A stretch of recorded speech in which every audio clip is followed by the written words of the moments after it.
کے اسماء گرامی سے میں واقف نہیں ہوں، لیکن وہیں ایک نوجوان عالم فاضل مفتی محرر ادیب محب محترم حضرت علامہ و مولانا مفتی اشفاق احمد علیوی صاحب قبلہ وہ بھی تشریف رکھتے ہیں۔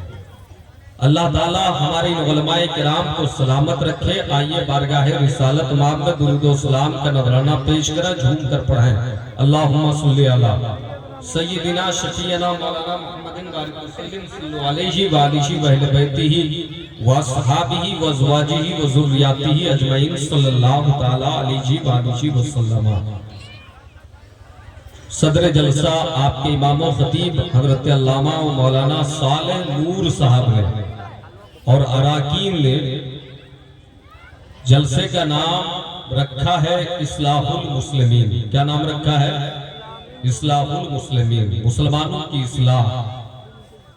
تو ہمیں مسلمان ہونے کی حیثیت سے سوچنا چاہیے کہ ہماری زندگی کیسے گزرے گی، ہمیں زندگی گزارنا کیسے چاہیے، زندگی گزارنے کا معیار شریعت نے ہمیں کیا دیا ہے، دین کا تقاضا کیا ہے، اسلام کے مطالبات کیا ہے کہ ہم اپنی زندگی کیسے گزاریں۔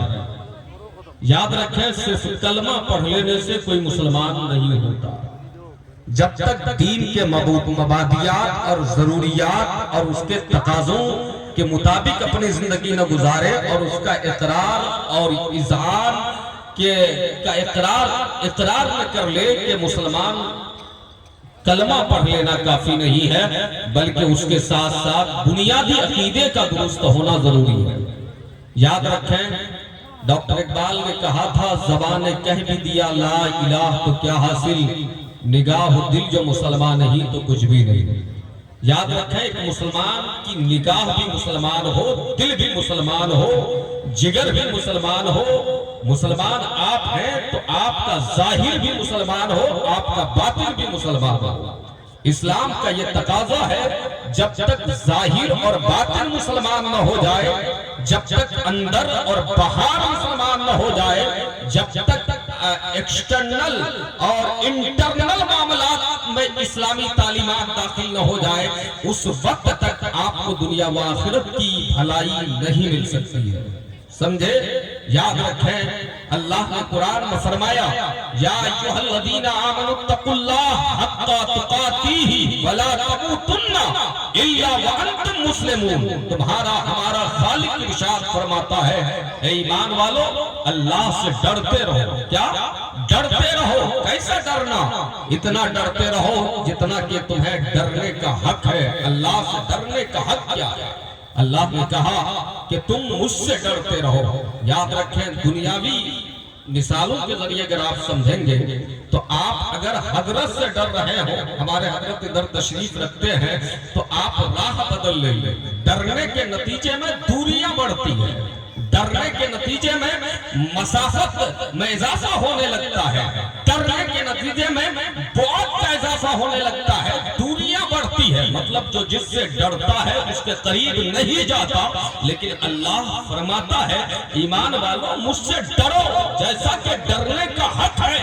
یاد رکھیں انسان اس جنگل سے نہیں گزرتا ہے جہاں شیر رہا کرتا ہو، انسان اس راہ کا مسافر نہیں بنتا ہے جس راہ میں خاردار گھاٹیاں ہو، جھاڑیاں ہو، جہاں جان کا جانے کا اندیشہ ہو۔ لیکن یاد رکھیں تمہارا اور ہمارا خالق وہ خالق ہے، وہ کریم رب ہے۔ جب آپ اللہ سے ڈریں گے تو یہاں ڈرنے کے نتیجے میں دوریاں نہیں بڑھے گی، بلکہ اللہ سے قربت کے راستے ہموار ہوتے چلے جائیں گے، قربت بڑھتی چلی جائے گی۔ جو بندہ اپنے رب سے جتنا ڈرے گا اتنا ہی اپنے رب سے قریب ہوتا چلا جائے گا۔ ڈرنے کا مطلب کیا ہے کہ ہم خدائی احکام کا پابند بن کر زندگی گزاریں، رسول پاک کی تعلیمات اور ارشادات کو اپنے لیے نمونہ عمل بنائیں، تب جا کر کے ہم صحیح معنوں میں مسلمان ہو سکتے ہیں۔ تمہارے رب نے فرمایا، میرے رب نے فرمایا ایمان والو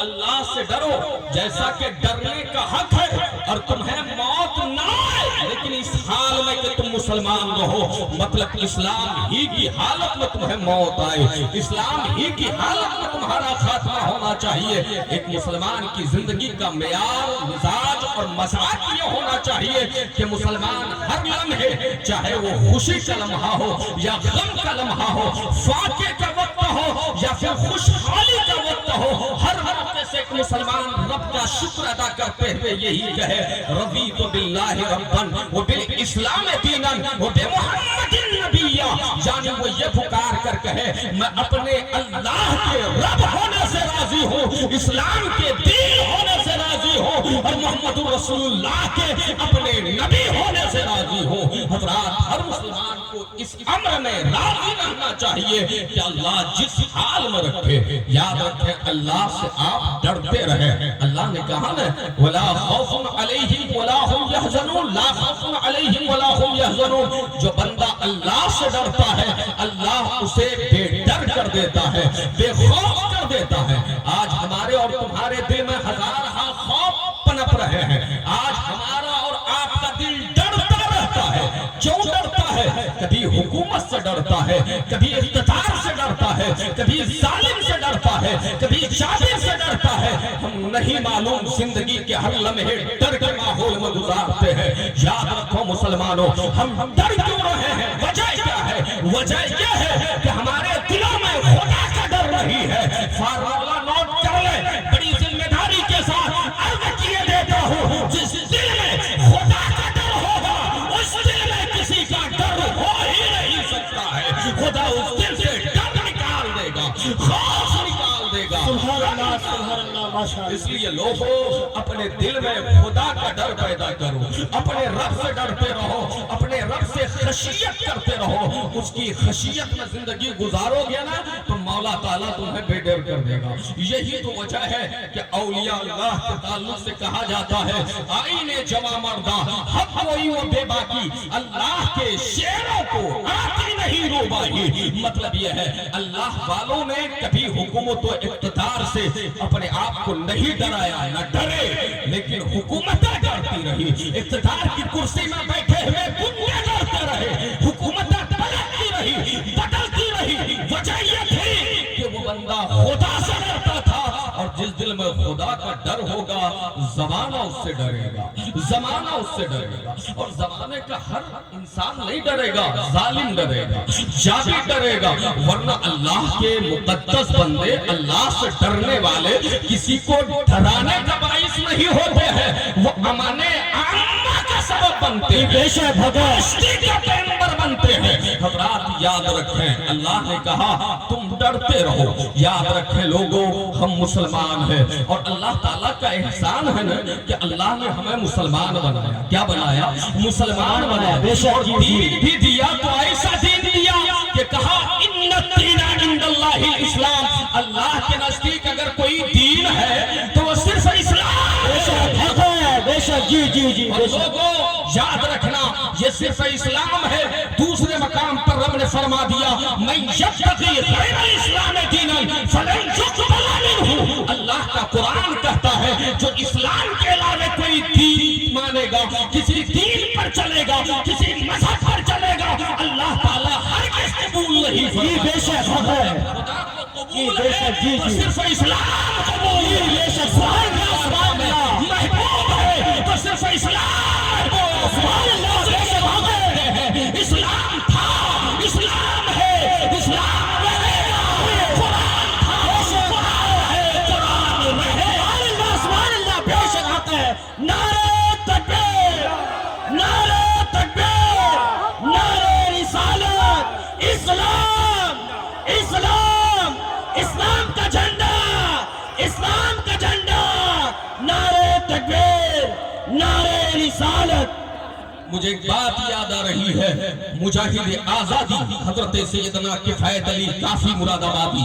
یاد رکھیں آج لوگ اسلام کو مٹانے کے لیے چلے ہیں، اسلام کو دبانے کے لیے چلے ہیں۔ نوجوانوں جاگو، تم مسلمان ہو، اسلام کا تم پر احسان ہے۔ یاد رکھو دنیا میں تم پر کوئی احسان کر دے تو آپ ان کے